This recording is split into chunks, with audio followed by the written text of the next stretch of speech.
Hello and welcome to the Northwest Counties League podcast, the Christmas edition.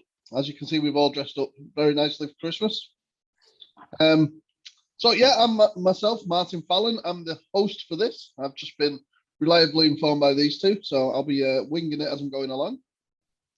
So, joining me, as always, is Mr. Gary Langley from the Northwest Counties League. Whatever you do. What do you do, Gary? Everything. Yep. Welcome, Gary. You okay? I'm all right, Martin. How are you this fine day? Good. Is it true that you're currently in Peru or somewhere like that at the moment? Somewhere beginning with a P, yes. Prestatyn? Yeah, that's the one. Yeah. Sweet. Yeah. Hence the change of scenery behind me. From my usual white wall. We'll come on to change the scenery in a minute. But with us for the first time is Alex Thrower, who has joined the Northwest Counties League as media, helping out with the media. So welcome, media Alex. Officer, no less. Media officer, thank you very much. Delighted to be here.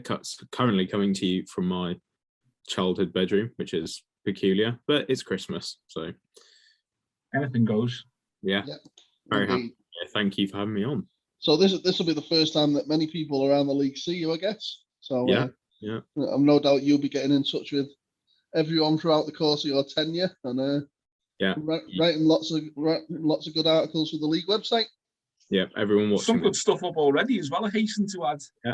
Yeah, just published right now. I don't know when the podcast is going to go out, but we've just done an interview with Andy Welsh at Borough, which he was really lovely. Had a great chat with him about everything to do with the club. So that's up on the website now.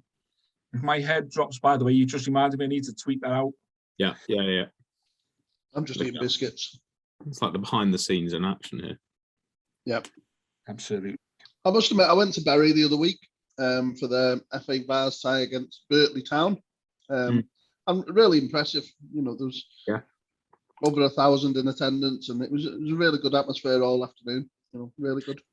Yeah, I think it's an impressive thing. Andy and I were kind of touching on this. It's not easy when you're sharing your ground because you don't have games at normal times because, you know, Radcliffe, who have been very good to them, they're obviously still the owners of it and that is their ground first and foremost. But yeah, just I think, you know, Bury's story is a fantastic thing, and it's great to sort of see them go up and up really. So. Yeah, it's weird, isn't it? Because obviously we've got Macclesfield in the Premier Division this year. You've got Bury, who's, you know, come from supporters of the old Bury FC. We got FC Isle of Man potentially going up, you know, and they've had great attendances this season in their home games so far. So it's all looks good for the league, really. Yeah. Can't wait to keep going to a few more. Yeah. Before we come on to games, Gary, your background's changed. Got a new flag.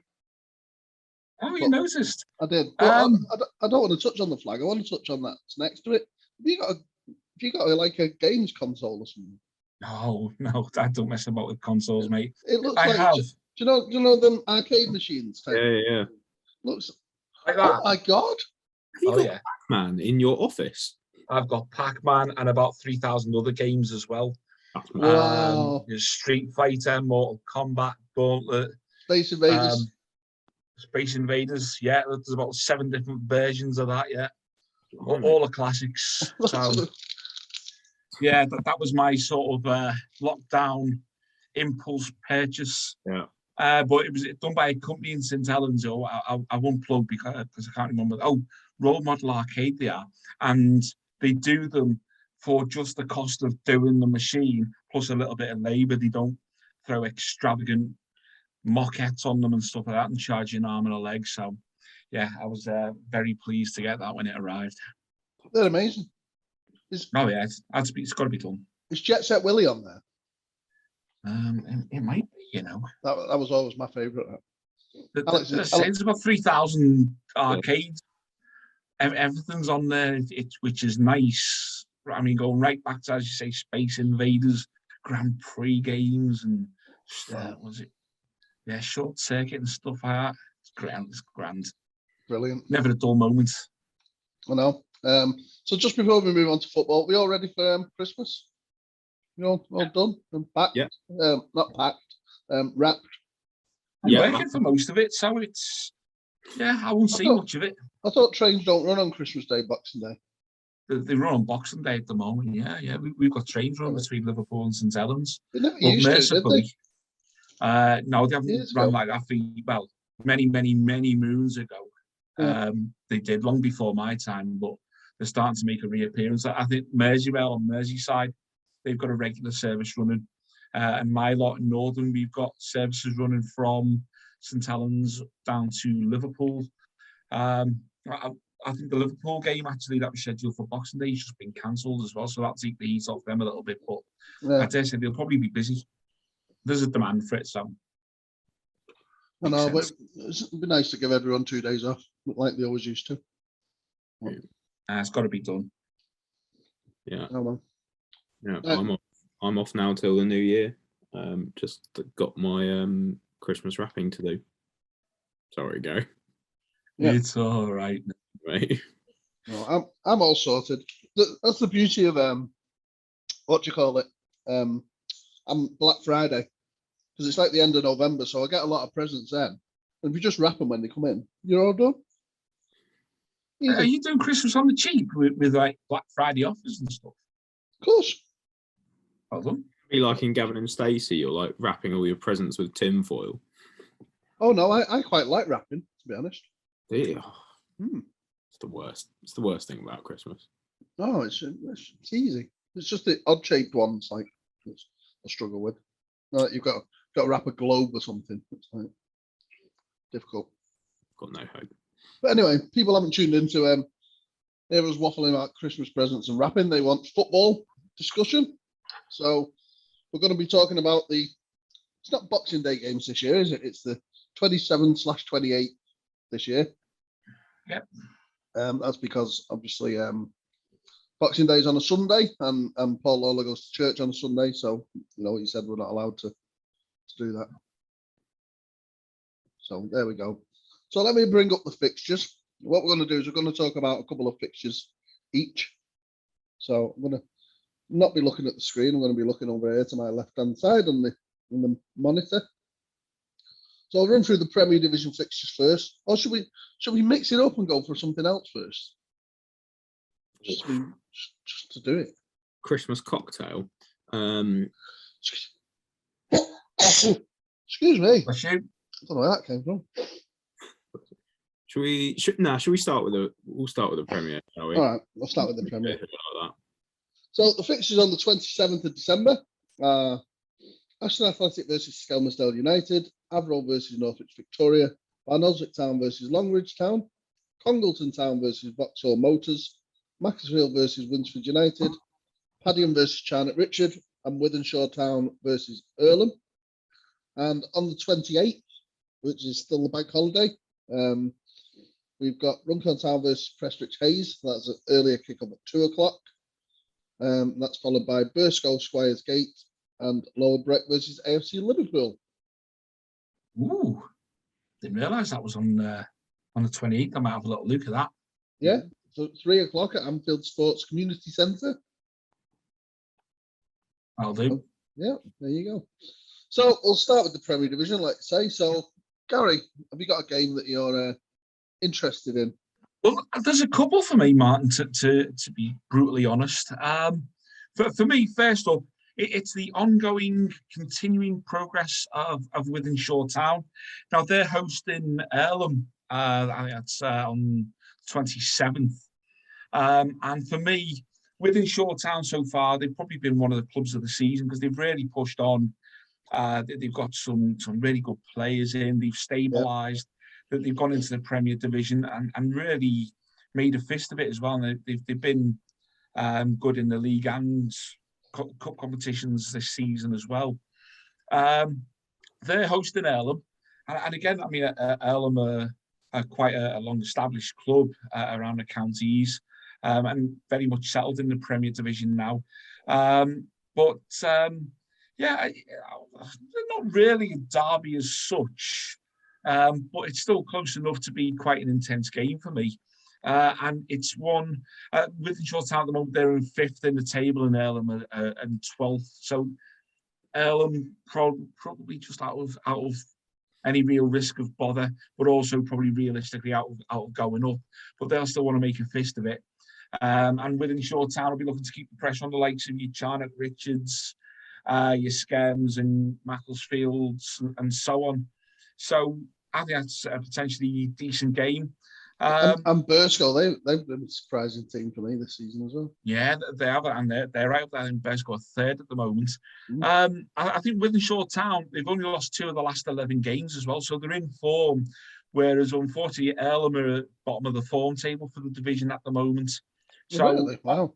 Yeah, so I mean, on paper, this looks like a home win for me, but it's the Christmas fixtures. It's a relatively local-ish derby. And it's 2 good, solid sides. So, yeah, that one certainly sticks out for me. There's another one as well. Wythenshawe, for me, they are the team of the season so far. I know it's the team of the season generally goes to whoever wins the league, but like you say, they've come up and they've done brilliantly, I think. They don't lose many either. No, they're really tight back. Yeah, I was quite unfortunate to be the time I've got down to Wythenshawe Town this season. They lost 2-1 at home to Barnoldswick. And I have to say, in that game, I think battered them might have been a bit strong, but they were absolutely dominant. And I'm still not quite sure how they lost. They missed the last minute penalty as well. So, but yeah, they have had a really impressive season. So you're banned from Wythenshawe Town, Alex? Pretty much. I don't think they'll want to see me down there anytime soon. So I certainly will. Martin, I've got my eye on another one as well.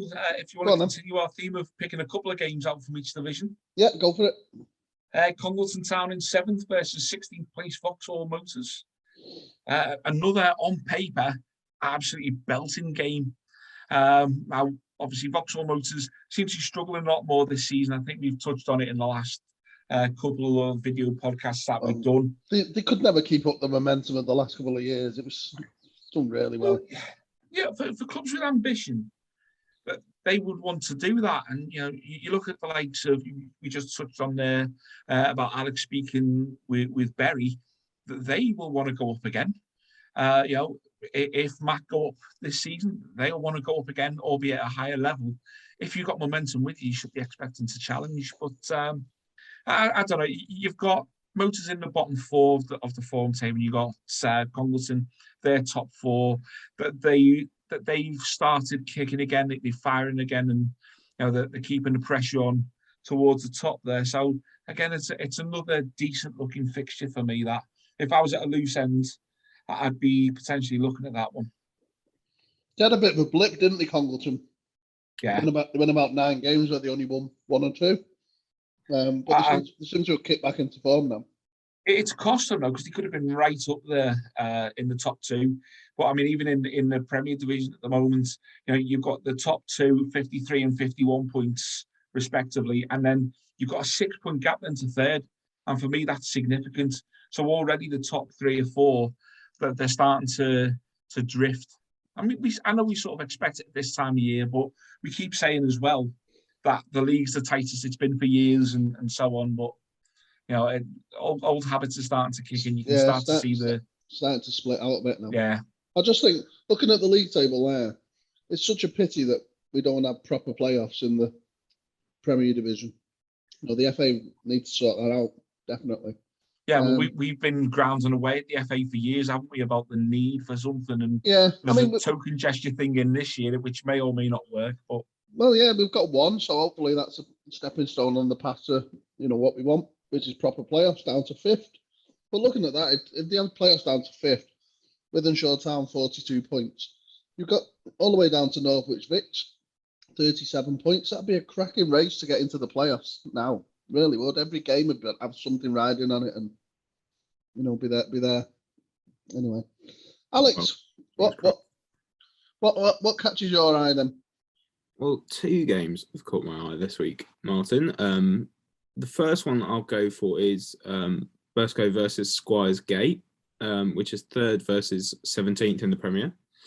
I think this will be an interesting one. Burscough have won the last three. They've won the last three that have also been at home, rather peculiarly. They're quite, like you said, if they want to keep up with Skelmersdale and Macclesfield, they need to go on a run of 6 or 7 really, really good wins. And I don't see, I know this could come back to bite me, but I don't see Squiersgate giving them too much trouble on it. They haven't won any of their last 4 meetings with Burscough, so I think that will be hugely beneficial. I think Burscough really just have to go for it. Squiersgate, 7 points above the relegation places. I wouldn't say they're quite in danger yet, but you can certainly slip that way, especially over the next couple of winter months. And I think looking to an individual clash even, the one that's really stood out for me is Michael Hales in the Squiersgate goal. One of their ever presence, has been quite a good keeper this season, and he's coming up against Declan Daniels, who has been fantastic for Burscough. Seems to be bagging a goal every game, 2 games every game at the moment, and I think that's going to be a really, really close battle. So I think whoever comes out on top of that will get the points or a good result. Yeah, and that, like I said earlier, they really surprised me this season, Burscough, with the performances. Done brilliantly. Yeah, I think Paul Bowes will be really, really happy with how they're doing, and the fact that they're still keeping up with Macclesfield and Skelmersdale just about is pretty impressive. Yeah. And then the other game that I was looking at in the Premier, which I think, again, it's one of those, it is a shame you don't have playoffs, because it's Avro versus Northwich Victoria. Excuse me again. I think that's going to be a fantastic game. It's 6th versus 9th in the Premier. Like you said, playoffs would make that incredibly interesting. Yeah, it would.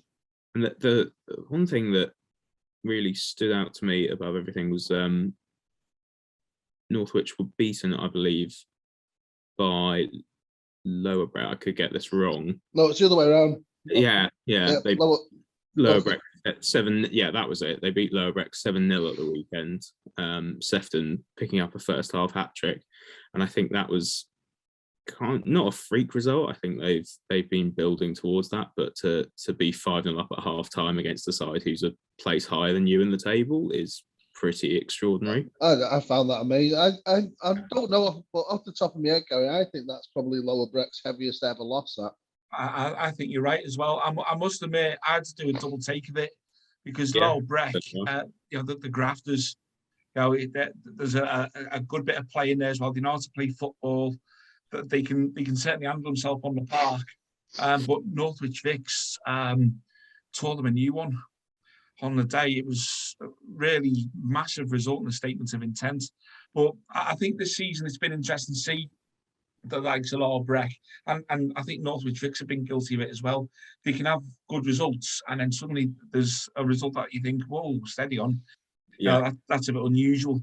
I think you're right. Probably a blip, but Northwich Vicks would have had to graft to get that result, even if Lower Brett were having an off day. Yeah, absolutely. And I think Avro as well have been very impressive at home this season.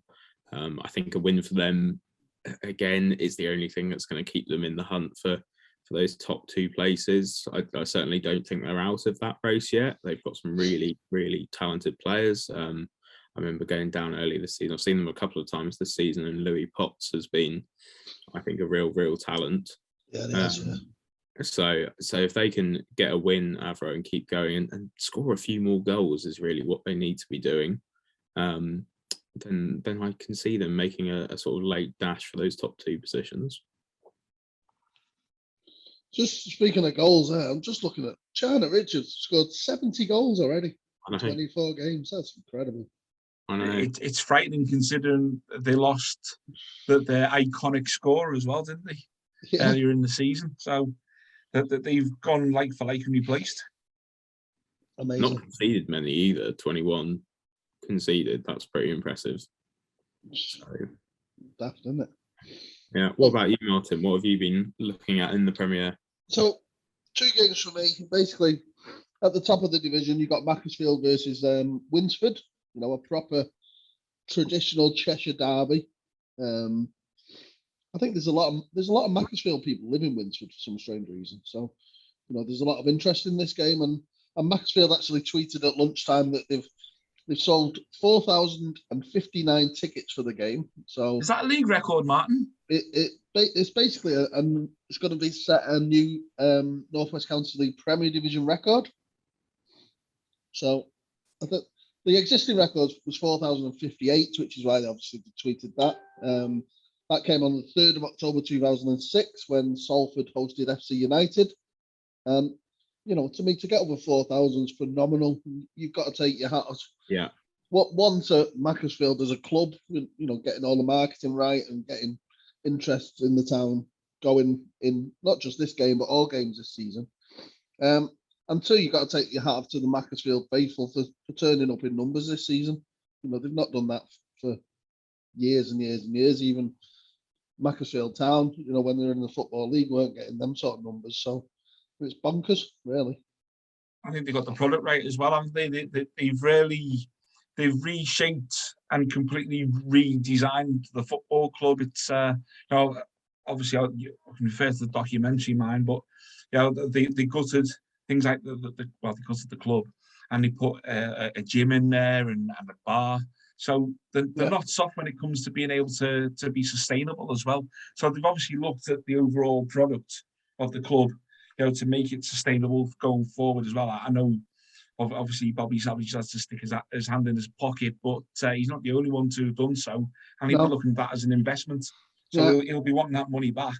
And the biggest investment is on the pitch itself. They've laid a new 3G pitch. So not only are they playing games on it, but there's people playing every night of the week on that ground. Then they finish and they go in the bar and they have a drink, and it's all. And then the next day they go in and work it off in the gym. Exactly, yeah. I've just seen the circle of life. The Bury supporters, obviously not directly Bury AFC, but they're the article today announcing that they are a step closer to buying back Gig Lane. I think that's the hope for it, is to turn it into an all-weather pitch and have it as a heart of their community, which Macclesfield have done really, really well. It's funny though, isn't it? Because a lot of teams do that. Like Harrogate Town did that, Sutton United did that, and then they went, that enabled them to climb up the leagues, get promoted into the Football League, and then once they go into the league, they have to rip the pitch up and put a grass one down. Yeah, which I think is ridiculous in my personal opinion. I think you've got a lot of players growing up now who are going to be in the Football League and the Premier League in 5-10 years who have played pretty much entirely on 4G pitches. Yeah, it's not going to be something out of the ordinary. So I think that's something that the FA need to have a relook at, really. I do, especially when you play international games and Champions League games on 3G pitches in other countries. So it's not like the old Luton and Oldham pitches bounce like a brutal. Yeah, it's not a new concept either. When I was involved at Stranraer in the early 2000s, there was always that concept when you went around to various clubs. Everybody wanted the artificial pitching, not just to be able to guarantee games on in the heavy midwinters, but for that exact same reason. You can split it into 3 in midweek. You can rent those 3 pitches off, and then they, as Martin says, they go to the bar. They have a drink and raise a toast to the Queen, and they crack on. It's constant being able to make money and make it sustainable. I think that's what the likes of Macclesfield have done. So obviously they're not soft, they're very clever business types anyway, so they will have looked at the model. Yeah. But they've done the right thing on and off the pitch. It's got to be interesting to see what happens. But obviously if they go up, it was interesting to see, for all the needle that you get off a very small minority of the fans, there was some good points made on Tinternet over the last week or so about some clubs who have these aspirations, and then they tend to find a shelf somewhere around Conference North. Yeah, you find your level. Yeah. It looks like it's Boston United. I remember at Laird's, Boston United coming to our place, and they were very humble that they knew where they were. They knew they had to play some games. They've got a cracking ground now. They've really developed the club, and they've been on a shelf for a few years, so maybe they're ready to crack on. Our old friends FC United, of course, good friends of the league. they seem to have levelled off somewhere along the line. But clubs like Fleetwood and Accrington Stanley and Salford, obviously they've gone for it as well. So there are ways and means to really push on and go for it. Yeah. Just before I come back to the Macclesfield game, you talked about attendance. So the record attendance for the league 6,023, which that was FC United in their first ever season. I think that's when they lifted the trophy against. Was it Blackpool Max? No, I think it's Great Harwood, the Great Harwood Town. There's the name of the past. Yeah. But do you think that you can beat that 6,023 the way they're going? You know, I see no Might reason need to stick another tier on the stand. Well, I've been funny. I was there when there was 3.5, and I don't know if people know this, but their capacity this season has been capped by the council. They could have sold 4,000 in a lot of the previous games, but they've had a capacity cap of 3,500. They can't sell more than that tickets, so that was lifted and raised. I think it'll be interesting to see what they pull if they go up and they start playing likes of Nantwich and clubs like that on that parish. That there's going to be a lot of interest, and obviously if they start getting to massive games, you know, that they could get towards the end of the season and have a title decider, or a game that they need to win, or new, anything goes. It could be like new club syndrome. Though, you know, FC United have never got back to their attendance as they were in their first season. Yeah. So.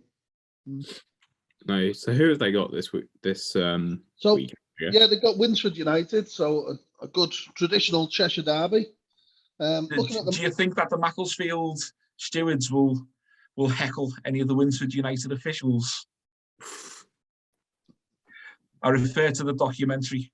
I've not seen the documentary, so Oh, Martin X. Fallon. You really should give it a watch. It's a shock revelation on this podcast. I'm too busy. You support the member clubs by watching these things. So how does me watching telly help support a member club? Yeah, know your stuff. So anyway, the match itself. So Macclesfield obviously top of the league, the 2 points clear of Skelmersdale with the game in hand. And basically they're well over halfway to the end of the season now. They played 23 games out of the 40 they're going to play, and they're on track for where they want to be. They had a bit of a wob. Go on. I was going to say, let's put a random scenario in. So you look at what's going on around the world at the moment, and certain bad habits coming back into football about games being potted en masse. Do you think any of those clubs near the top of that table will be starting to get a little bit twitchy about things such as goals per game, points per game, league position? Do you think that's going to influence any of them? No. We'll tell you what, we'll discuss that at the end. We've got time for that. All right. So basically, they had a bit of a wobble in late September. They lost at Longridge and then Avro in successive games. But since then, out of the 12 games they've played since, they've won 9 and drew 3. So, you know, well back to winning form. At home, almost perfect. They played 12 games. They've won 11 and drew 1. So you can't argue with, you know, what they've been doing, particularly at home. You know, and you look at the league table there. They've only dropped points in 7 out of the 23 games.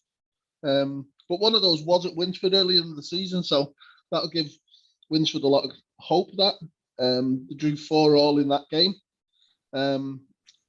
Winsford, the 13th place in the table at present, and you know they'll be more than confident going into this game and getting something out of it. They've lost just 1 out of the last 11 in all competitions. They drew 2-2 last time out at Barn Aldwick, which is, you know, it's a tough place to go, Barn Aldwick.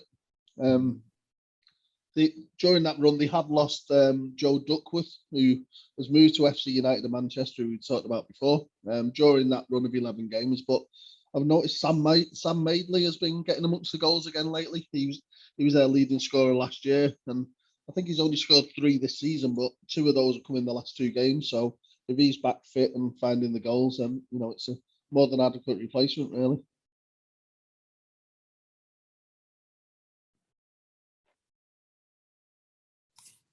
I wondered what happened there. None of you spoke. I thought you were going to speak. Sorry. Agree with you.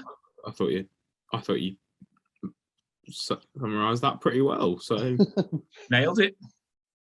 Yeah, so my last game is basically I'm looking at Runcorn Town against Prestwich. So Martin, don't look. Oh dear. I know, it's the start of a massive period for Runcorn Town this game. So the next 5 league games are all at home. Compared to what we're used to or what we've done since we've come into the Northwest Counties, 11 years ago, it's been a dreadful season so far. We've had a change of manager. Not sure how much home advantage this is going to be because, unbelievably, we're still looking for our first home league win of the season. So I know, but I think we're the only team not to win at home in the Premier Division. So we played 12, drew 5, lost 7. So don't know if that's it's a shit record. Anyway. But yeah, trying to look at the positives. There isn't. Christmas is a time for new beginnings. And a lot of stress. A lot of stress. Yeah. And resolutions. Oh no, that's New Year. We'll have to talk about that one next one. But yeah, we come into the game we've only won once since the start of October, but that was a 4-2 away win at Charnock Richard. It shows what we can do on the day. Charnock, they've only lost 2 at home all season. The main problem, I think, with Runcorn Town, it's been goals. So in those 12 games, we've only scored 15, at home. And in this league, particularly this season, if you're not scoring 2 or 3 per game, then you're not going to be winning many games because there's not many clean sheets around this season, really. Prestwich Hales, looking at Prestwich, they won the return game back at the start of November. It's a bit of a mad end to the game, that. So Runcorn Town equalised a minute into stoppage time, and then 2 minutes later, Prestwich went down the other end and nicked a winner, 3-2. But Hayes are the 15th in the table, and they found life a little bit tough since promotion, particularly on the road. They played 11 games away from home, and they've won just 3 of those. And, really, it's like Runcorn Town, it's goals that's a problem for them, really. So out of those 11 games, they've only scored 17, which is not a great ratio. They come into this game with a slightly better recent record. They've had 2 wins and 4 losses in the last 6 games. But, it's 2 teams that not great form, not scoring goals. It's got 0-0 written all over it, perfectly honest. But it's a great chance for Runcorn Town to... I'm just going to say it's a great chance for Runcorn Town to try and kickstart the season, really. Speaking of kicking, I saw Prestwich Hayes are still top of the disciplinary charts at the moment. Yeah. With 4 reds, I believe, this season. So we'll see how that one goes. They had a chap sent off in the last game against the FA Barnes game, didn't they? So. Yeah. Have you lost Kevin XL as well, Martin? Did I read that earlier in the week? Yeah, he's moved to Winford. Is he gone? Yeah. So, yeah, good lad, Kevin. This should do well at Winsford. Big loss to Runcorn Town, though. Yeah. So yeah, that's the Premier Division, covered. I think we're about just over the halfway mark of the season in the Premier, and it is shaping up to be very interesting. But like you said, playoffs would be a brilliant thing for it. But we'll just see what happens with it. It's so needed. It really is so needed. But I guess moving on to the divisions which do have playoffs. Yes, exciting times for all. So Alex, we'll start with you for this one. Yes, I can do that. Are we on the Division 1 North? I believe. Yeah, we'll go north. We'll go south. Yeah. You can mix it up when you're hosting the next couple of weeks. What treat. So the one I'm going to start with, I think this is hardly a surprise that, given my interview this week, I am going to start with Steeton versus Bury, which is 11th versus 2nd in Division 1 North. Bury, I think a lot has been made about this, the only unbeaten team still in the Northwest Counties. Which, when you're getting into the latter part of December, I think is incredibly impressive. I think that's going to be. I can't see them picking up much else but a win. But then Steeton might have something to say with that. They've won their last 3. They're doing pretty well. And the game between the two of them at the beginning, sort of think it was the end of August, maybe early September. Was a bit of a thriller. Bury eventually won it 4-3, which I think scoring 3 goals away when you're up against the team who still have the joint best defensive record in the league is pretty impressive. So they've definitely got some hope there. But Bury, I think, have just been fantastic this season. They've been great to watch, and have been a really good addition to the First Division North. Yeah, but just touch on that. We've got to give a shout out to Roy Mason, haven't we, Gary? Yeah, he hit a landmark the other night, didn't he? It was his 500th competitive game in charge of Steeton. I think they played in, I think it was one of the regional cups at Harrogate Railway Athletic. 500th game in charge, that's not easy done. Although, in all fairness, in the counties, we've got a few managers kicking around with good numbers. But, it takes a lot of effort and a lot of graft and a lot of absent nights to clock up that amount of kudos. So the 9th of August 2006 was his first game in charge.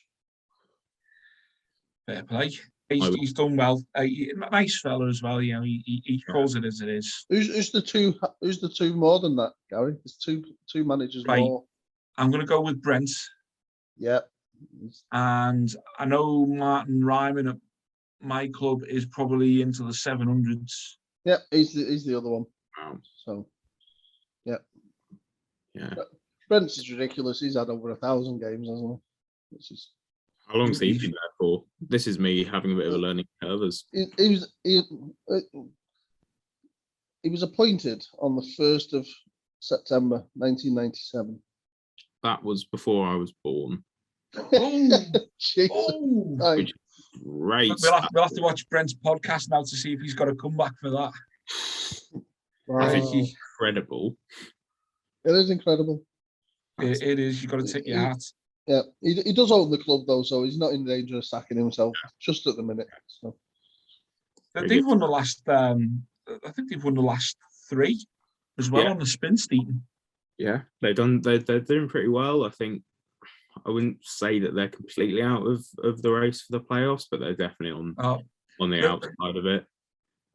They're a really rubbish start, Alex. I mean, they by their standards, it was rubbish. I don't think they won the first game until back end of August, beginning of September. Yeah. And they were struggling. I think they were just missing one or two bits, or that could be players or anything. But they got off to a rough start. But if they do make it, that would be one of the stories of the season. And I'd never rule out. Yeah, no. I think the other thing with Steeton, they're the only team who have a 0 goal difference, which is after my own heart. Love that sort of balance. So. the yin and yang, whatever it is. Yeah. We won 1 out the first 10. Steeton. Jeez. So your other game from the First Division North? Another game in Division 1 North, it is very, very much a playoff battle. It's Garstang versus AFC Blackpool, which is 7th versus 5th. I think that's going to be a fascinating game. Garstang kind of need to get a win to sort of keep themselves in the race for 5th. They've got a game more played than Blackpool as well, and 6 points behind, which I think is pretty impressive. They have also, not lost in over a month, and they beat Holker Old Boys, who are obviously 3rd, 3-2 at the weekend, which I think is a fantastic win. And Zach Clark in charge and scoring goals, and has been all round incredibly impressive this season. So we'll see what happens with that one. I think AFC Blackpool, I see this being a really, really even game. I really do. I don't think either side are quite firing on all cylinders. But it definitely will be interesting. And AFC Blackpool, of course, in the playoffs at the moment and will want to stay there for the rest of the season. Yeah, they've been lingering around, haven't they? Yeah. Doing really well. But I think that in the Division 1 North, that's my game to watch. But I'm guessing Gary might have something to say on that. I think they're good choices, to be fair. I think for those reasons, and particularly the AFC Blackpool, that they're always going to be there or thereabouts. But this season, that they seem to have come good against, aren't they? Good choices. Yeah, well, I'm going to jump in with one of mine, Gary, and then we'll come to you. So, just because it's a very similar game. So one of mine's Pilkington versus Nelson. So Pilkington in 4th place, again in the playoffs. Nelson in 8th.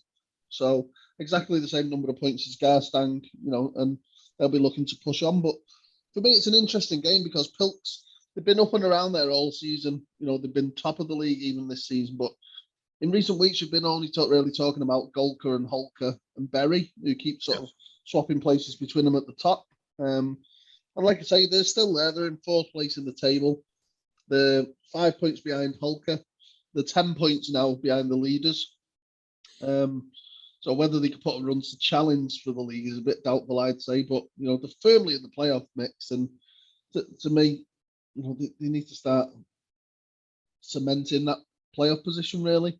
At home, they've lost just 2 of the 10 games they played. One of those was the last time they played at home to Ashton Town, and that's sort of been their problem lately.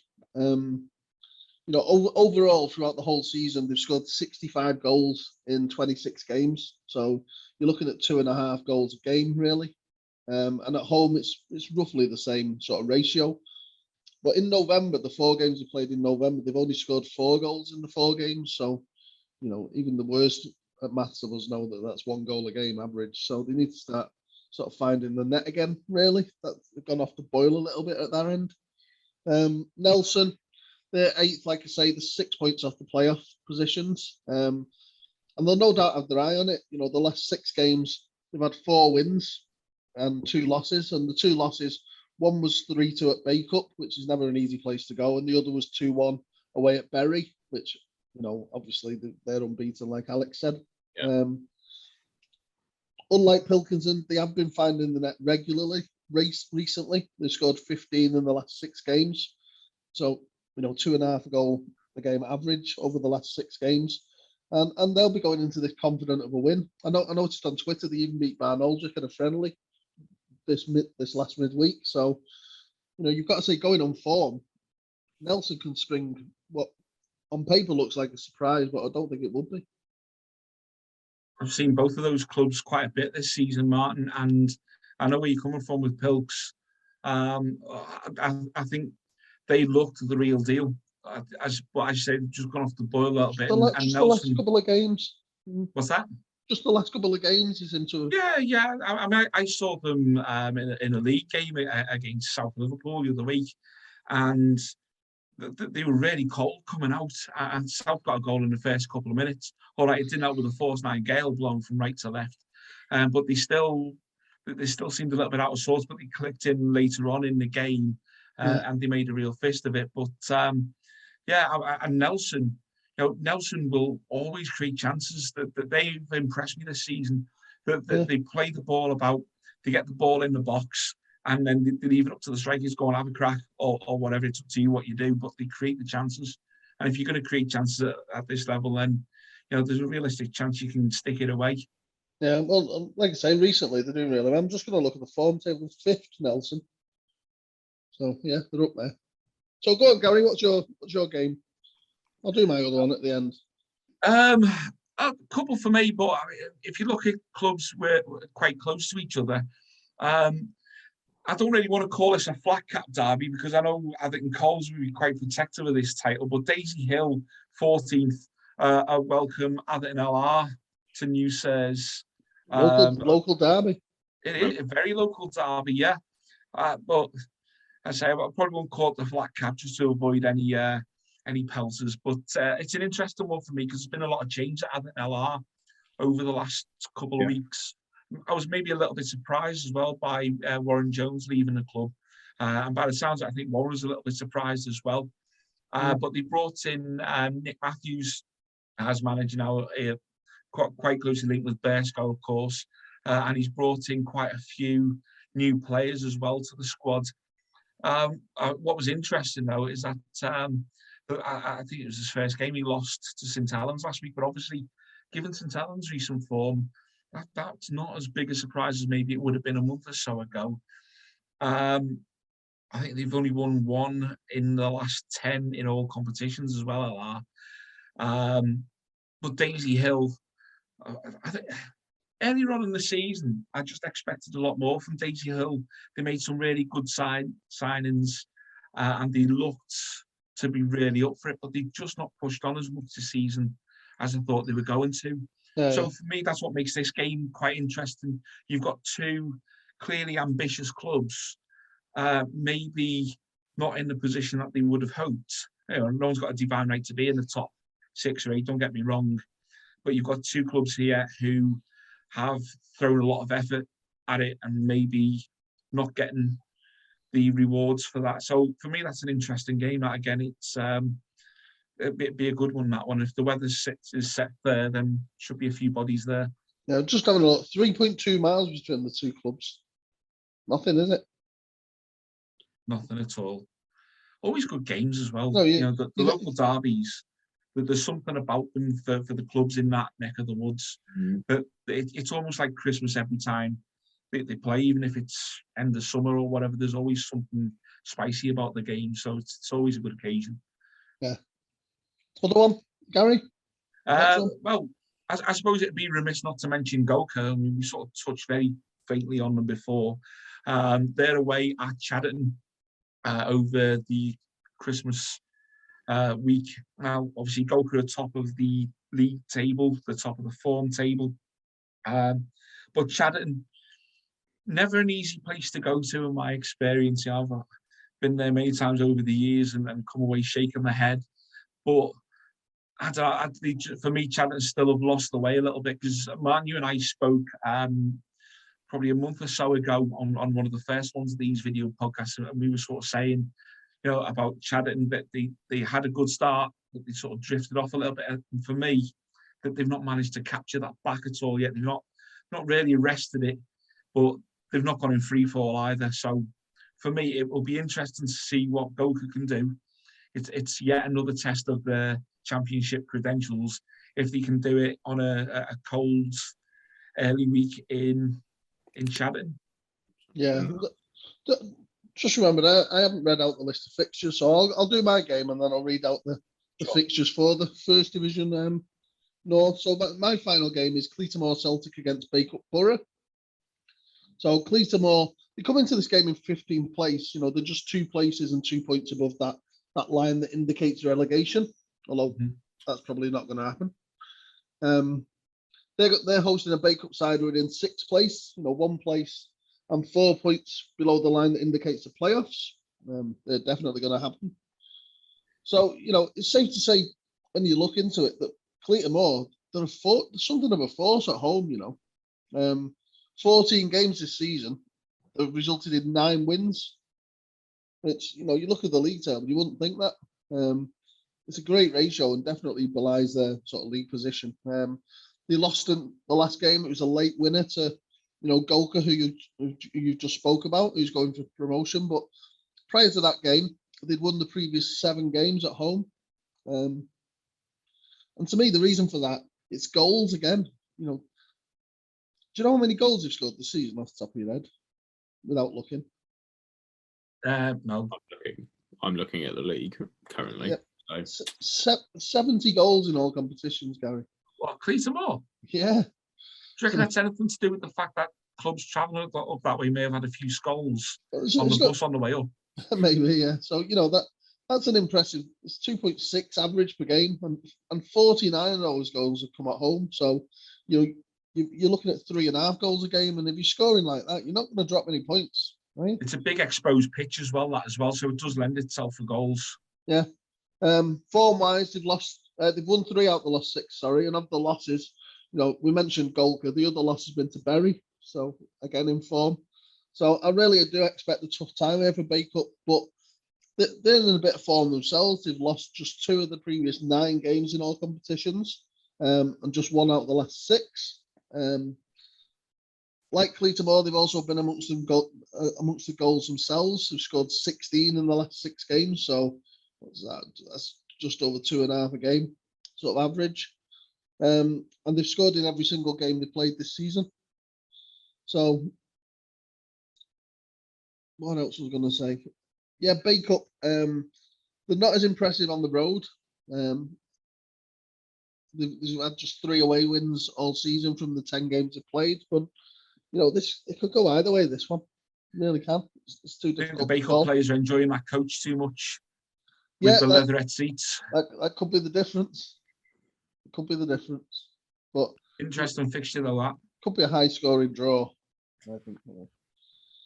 Will be an interesting one. Yeah. So I'll run through the fixtures from the First Division North. So Monday, the 27th of December, we've got AFC Darwin against Campion, Ashton Town, St Helens Town, and what were you saying about St Helens Town the other week, Gary, and the resurgence of blooming certain things it's around on, a bit, innit? haven't they? It's on. Yeah, certainly is. Chadderton against Skolky United, Cletumor, Borough, Daisy Atherton LR, Garstang AFC Blackpool, Pilkington against Nelson, and Steeton versus Bury. And then on Tuesday the 28th of December, at the strange time of 7 o'clock kickoff, we've got Ilkley Town against South Liverpool. Tell me about it. So I question that. Is this right?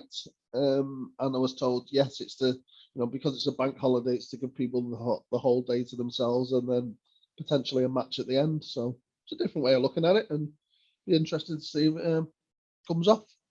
£28 is for a room in the Easy Hotel in Leeds. The Easy Hotel, is this like? I know it just sounds like trouble, doesn't it? And it doesn't come with a window in the room either. Oh, an absolute treat. Any port in a storm. Oh, there's no telly, no desk, no chairs. I'll be genuinely surprised if there's a toilet in there. But yeah, I mean, subject to whatever happens over the coming days, that could be my move. Or a blatant waste of 28 quid, but we'll go with it. Well, you have to take some crayons with you to draw a window on the wall. I'll go down well. Me in huge red letters over the wall. All right, we'll keep it light. So on to the south. Yeah. I'm going to read out the fixtures because I forgot to do that with the north. So we have West Didsbury and Chorlton. Sorry, there's two of them together. Versus Camel Laird 1907. That's at the earlier time of 1 p.m. kickoff. And then on to 3 o'clock, we've got Abbey Hay against Withershire Amateurs, Abbey Hulton United against New Mills, Alsager Town against Roster, Barnton versus Sandbach United, Cheadle Town versus Cheadle Heath Nomads, big Cheadle derby. Ellesmere, should be the airplane landing derby. The Ellesmere Rangers versus St Martins, Stafford Town against Main Road, Stockport Town against Brockton. On to Tuesday, the 28th of December, no games in that division. There you go, get them all done on the 27th. Yeah. Well done, man.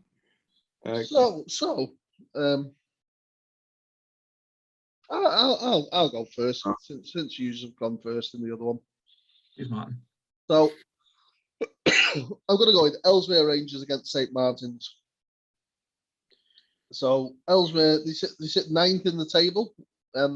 To me, it's a league. When you look at the league table, it's pretty much split into 3. You've got your contenders, so to speak, which is pretty much your top 5. Yeah. These are strugglers, so sort of St Martin up to say Brockton, and then everybody else in the middle. It's like split into 3. So Ellesmere, they had a great start to the season, but they've dropped off recently. The last game did sort of show what they can do, though. They beat West Didsbury and Chorlton 1-0 at home. Fantastic win. West Didsbury's first loss of the season, I believe, wasn't it? Yeah, it was, yeah. And, to me, that's the problem. It's their inconsistency. They'd won 1 out of the previous 7 games coming into that game, and it's that inconsistency which is why they're in 9th place, really, than sort of further up challenging the top 5. Home form's been a bit of a problem for them. So of the 14 games, they've had at home, they've won just 3, and they've lost half of them. So yeah, they've lost 7. And for me, that's 2-pronged. One, they've not scored enough goals. So in the 26 games, 12 of them, they've only scored 1 or less goals, which, in the league such as that, where there's goals flying in every week, you're not going to be winning many games if you're only scoring 1 a game, really, or less. And two, they kept just 4 clean sheets all season. So again, you're letting goals in. You're not going to be winning your games really. But it's a great chance to improve that against St. Martin's, who are, with Runcorn Town having a bad season, and then St. Martin's having a torrid season, really. 24 games played in the league, 22 losses. The other 2 were draws, so they're still looking for the first win of the season. They've only scored 19 goals and let in 138.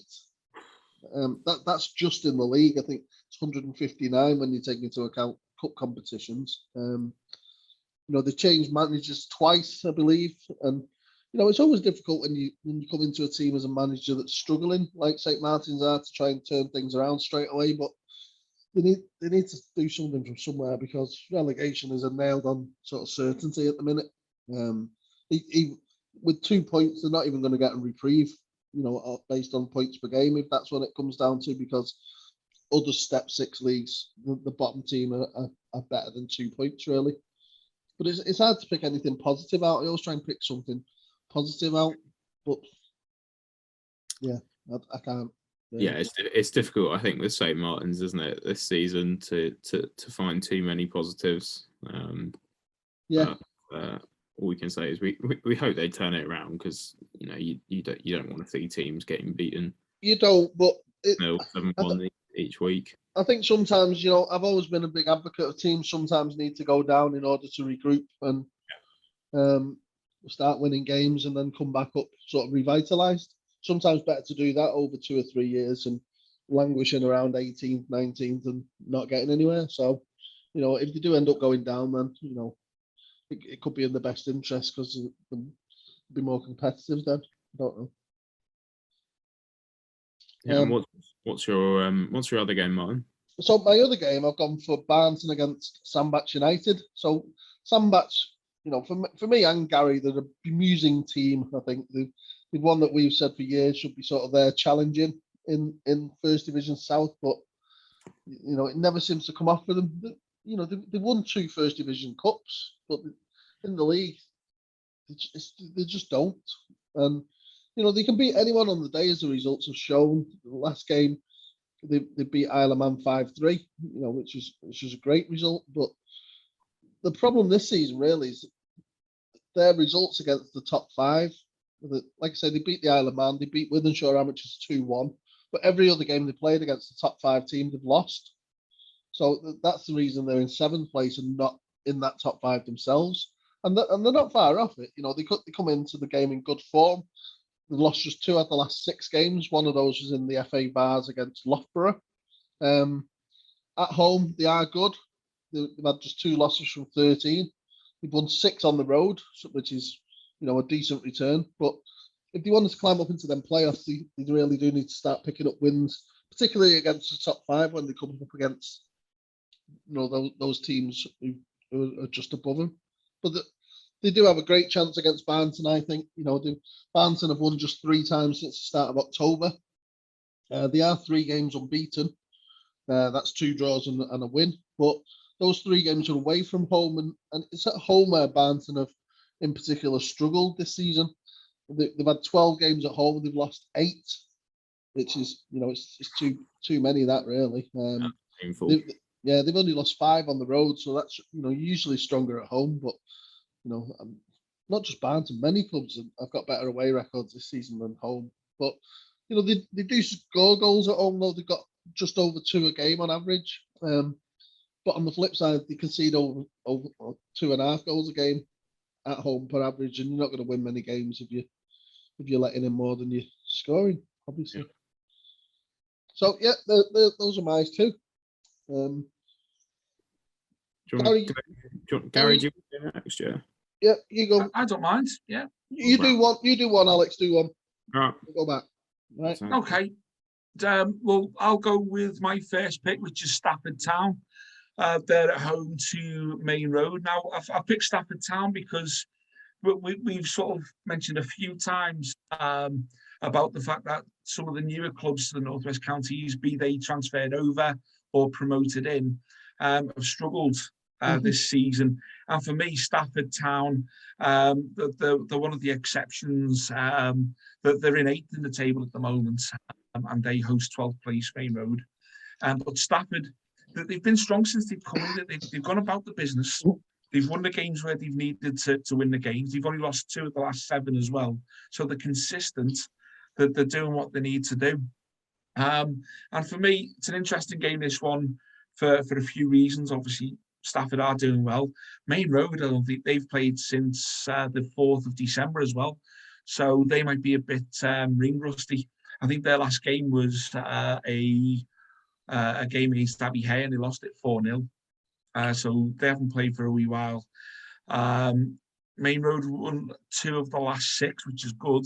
But up until the end of October, they'd been on a little run as well. So they looked like they were going to challenge, but they seem to have done ineffective Chatterton. They've dropped back a wee bit for me. But still, an interesting game with 2 sides. I wouldn't say with a point to prove, because Stafford are talking the talk. But 2 sides that'll be keen for a win for me. Definitely. Yeah. Alex? Absolutely. Well, the first game that I've gone for is, I don't think I could ignore this, is Cheadle Town versus Cheadle Heath Nomads, a bit of a derby, which I think is going to be a fantastic game. I think the first thing to say on it is Cheadle Heath Nomads concede goals for fun at the moment. They haven't kept a clean sheet since October, so that's certainly something that they're going to be wanting to put right as soon as possible, if not into the new year. It's 6th versus 11th. Cheadle just outside those playoff positions, and I think a win here.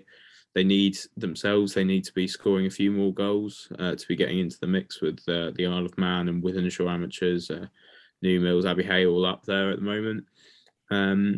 I think this could be a pretty good game. The game earlier this season, Cheadle Heath Nomads actually came out on that one, 3-2. And I think this does definitely have the potential to be a bit of a corker, actually. So that's all I can say on that. If anyone wants to add anything. No, I just like going there just to see the airplanes.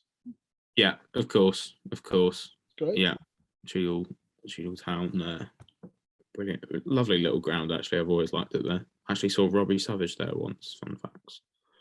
All round before he was involved in North West Counties. And Gary, do you want to do your other game before I go on to mine?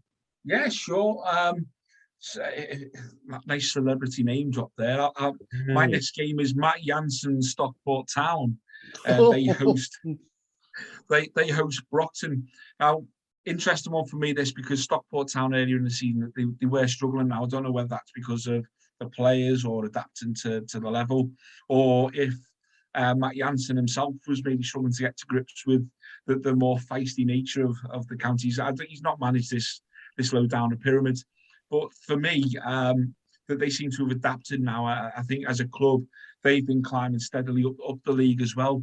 They're actually 2nd in the form table at the moment as well, just behind New Mills.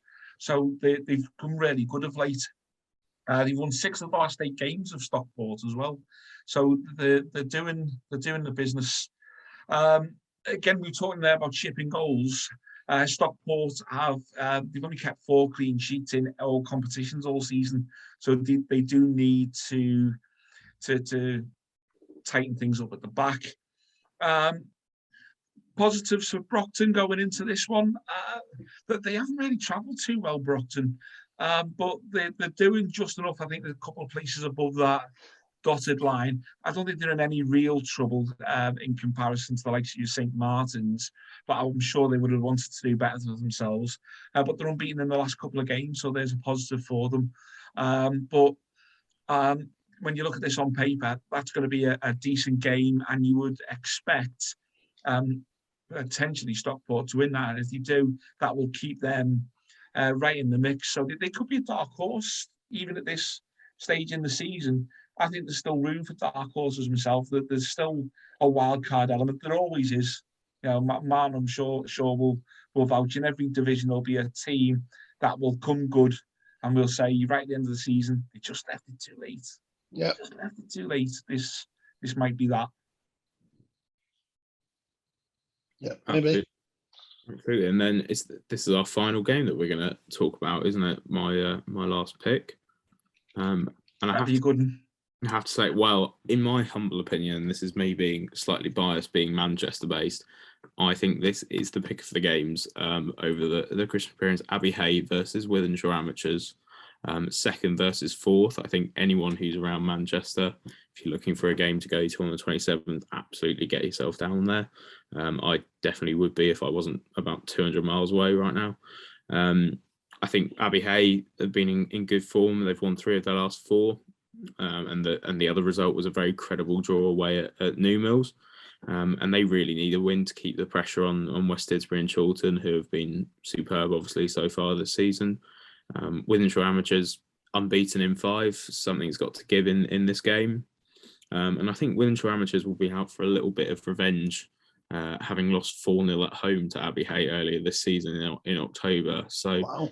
I think this is going to be a really, really interesting game. Both teams, I'd be very surprised if they weren't at least in the playoffs at the end of the season. So this could be a playoff semi-final or even a final. Wythenshawe Amateurs, I know it's obviously at Abbey Hay, but I am doing another name drop. I met Paul Scholes at Wythenshawe Amateurs, so it's great. I'm just having a great time here. This game, I'm really excited. Loves the name drop, Alex, doesn't he? I know. Right, well, those are my only 2. I'm done now. I picked the 2 games where I could name drop, and now that's it. I'm done for the rest of these podcasts.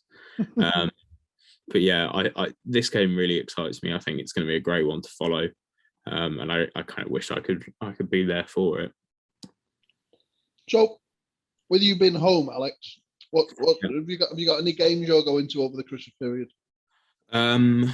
As a Chelsea fan, I'm meant to be going to Chelsea v Brighton, which is a long way away, but we'll see what happens with that. But nothing at the moment in terms of non-league. So no. I'm hoping to get to something. I'm currently free Boxing Day, so I might try and sneak off to something. Aldershot v Woking, maybe. But it was a big game, that. Big game. Big game. Try and get in with the Woking fans in the away end, but we'll see. What happens. I went to. It was my brother's birthday the other week, so I went to Bedford for a meal with him, and went to watch Bedford Town on the Saturday. And it turns out they were playing Kempston Rovers, I think they're called. Yeah. And Kempston is like a suburb of Bedford, so it was a proper derby match. I didn't even know this. It's just pure luck. So there was. Finished 5-1. Bedford Town are doing well this year, but 700 odd in the ground. Really impressive. Yeah. I mean, I think the attendances this season have really shown how much people have missed non-league. It's 100% something I missed throughout however many lockdowns we're on now. Yeah. I think any opportunity to get to a game at the moment, people should take. Yeah. As we said earlier, we'll talk about that at the end, Gary, but I forgot what it was now. It was, will clubs start getting a little bit twitchy over the possibility of games being potted and leagues being curtailed? Because it's certainly not on our radar. We just announced the cups. It is, but if we have to cancel the cups, we have to cancel the cups. You know what I mean? If we have a month down and we have to cancel the cups, say, well, whatever. That was the whole idea of finishing the league season on the 2nd of April instead of the 30th of April. I think it's probably important to say it's very much our ambition as a league, and I think our expectation is to carry on as normal as possible and see this season through. Yeah, it's the number one priority. But I think in a very worst case scenario, Gary, for say we were locked down from now until the end of May, so we don't get any more games played. I did say a very worst case scenario. Yeah. That's why the fixtures were as they were. So every team has played every other league or every other team in the league already. So if it comes to a points per game average, then it would be fair because, you've jinxed it. I'm going to have to rub the lucky turnip. Right, carry on. Don't start saying things like that, bringing bad omens. But do you think, though, the original question still stands, do you think, looking at the Prem, when there's only a couple of points difference between the first, second, and then a couple of points further down, do you think clubs will start looking at that thinking, we need to go big now and to make sure that we redouble our efforts to get those points, or will they just stay steady and not panic? Can you see any club at all, any of the divisions, thinking just in case? I reckon it's certainly on their minds. I think as it naturally would be. I think it's important to say it's not quite like 2020 where it kind of snuck up on us in March. Like we know, the coronavirus is meant to get better through the spring and into the summer. So I expect that this season will be finished and will be finished with at least the vast majority in front of fans. Yeah. It might get a bit funky at times. I can see maybe a few dodgy weeks, but I'm not meaning to cause any panic with that question either, because I myself can see the league going through and finishing, because it was all down to the planning at the outset. Yeah. There was a few people moaning about going heavy at the beginning of the season, but there was a method in the madness. There was a plan of action for that, and of course we delayed the cups. Sod's Law says that the moment we start announcing the cups, this random variant comes out of nowhere and becomes the talking point of the day.